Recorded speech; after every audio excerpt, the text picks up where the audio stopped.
నేను global icon foundation చైర్మన్ని Sheikh Aslam.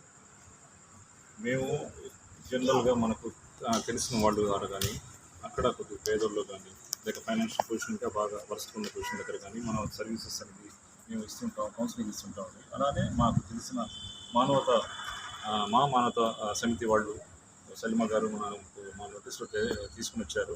So ఇక్కడికి వచ్చి ఒకసారి పరిశీలిస్తే తన పొజిషన్ అంటే మీ పేరేమన్నావు? లింగం.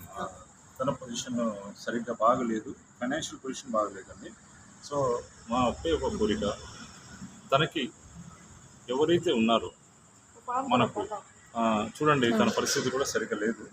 తన కాళ్ళు కూడా అంటే ఇప్పుడు తను సర్జరీ చేసి ఆ కాళ్ళని కూడా తీసే పరిస్థితి వచ్చింది.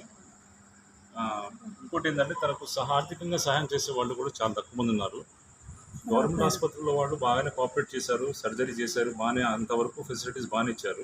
కానీ తర్వాత వచ్చేసి తను ఇంటి దగ్గర ఉండి తను డైలీ రొటీన్లో అంటే ఏదైనా ఉన్న పరిస్థితుల్లో తను కంటిన్యూ చేసి అన్ని ఫైనాన్షియల్ పొజిషన్లో తను ట్యాబ్లెట్స్ కానీ మెడిసిన్స్ కానీ ఇంకేదైనా సర్వైవ్ అవ్వడానికి కూడా చాలా ఇబ్బంది పడుతున్నారు.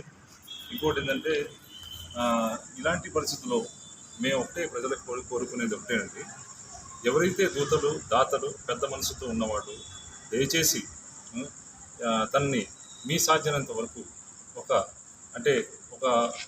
చిన్న హెల్ప్ అనుకోండి, పెద్ద హెల్ప్ అనుకోండి, తనకు ఆర్థికంగా కొద్దిగా హెల్ప్ చేసి తనని రాబోయే కాలంలో బ్రతికినంత కాలం తను ఒక ఆరోగ్యపరంగా చూసుకుంటూ ఆరోగ్యంగా బాగా ఉన్నట్టు చూసుకొని తను సర్వ్ అయ్యేటట్టు మీరు మీ స్తోమతను బట్టి హెల్ప్ చేయండి. డెఫినెట్గా మీరు హెల్ప్ చేస్తే గాడ్ అనేది ఆ బ్లెస్సింగ్స్ ఉంటాయి, దాని బ్లెస్సింగ్స్ మీకు మీ పిల్లలకు ఉంటాయి అని మేము మనసారా మేము కోరుకుంటున్నాం.